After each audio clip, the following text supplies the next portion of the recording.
झालेली आहे नगरपालिकेच्या निमित्तानं. पुढे जिल्हा परिषदा पण आहेत, तर जिल्हा परिषदेला ही युती कायम राहील का, किंवा या युती करायला उशीर झाला? माझ्यानंतर काँग्रेसकडून निश्चितपणे उशीर झाला असं मी म्हणेन.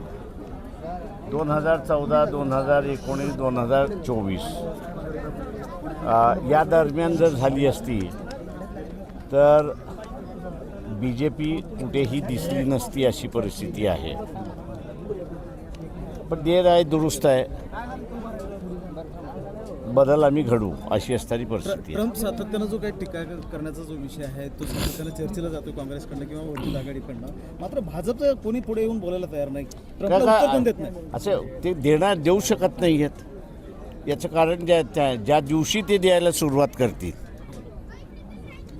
त्या दिवशी ट्रम्प आदेश काढेल की आमचा देश सोडा. हे सगळ्यात मोठं असणारं भारतीयांचं लॉस मी असं म्हणेन की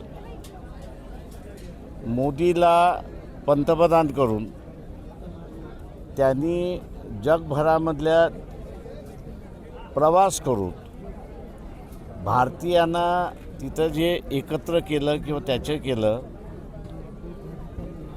त्या लोकांच्या ध्यानीमनीसुद्धा काहीच नाही आहे.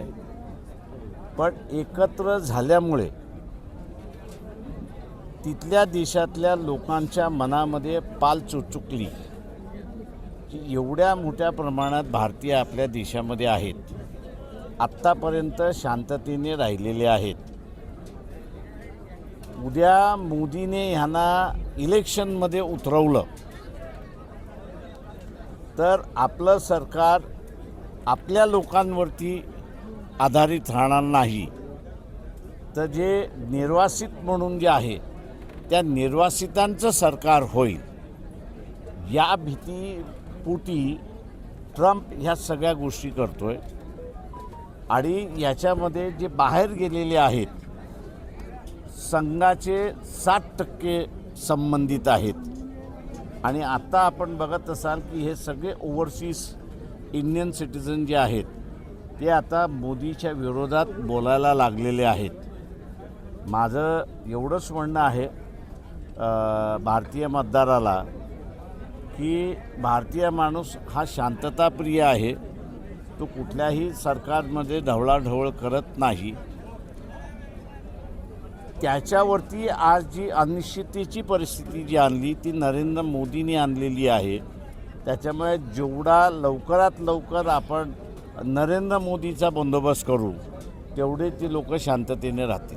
विलासरावांची कारकीर्द आपण पाहिलेली आहे आणि भाजपकडनं मुद्दा म्हणून की काय विलासरावांच्या आठवणी पुसण्याचा जो उल्लेख आहे ते करण्यात आला, काय असे कोण कोणाच्या आठवणी पुसू शकत नाही. विलासरावांचं कार्य आहे. मी जसं औरंगजेबच्या मजारवरती चादर चढताना बोललो होतो की हा 60 वर्ष भारताचा राजा होता, ते तुम्ही इतिहास मिटवणार आहेत का?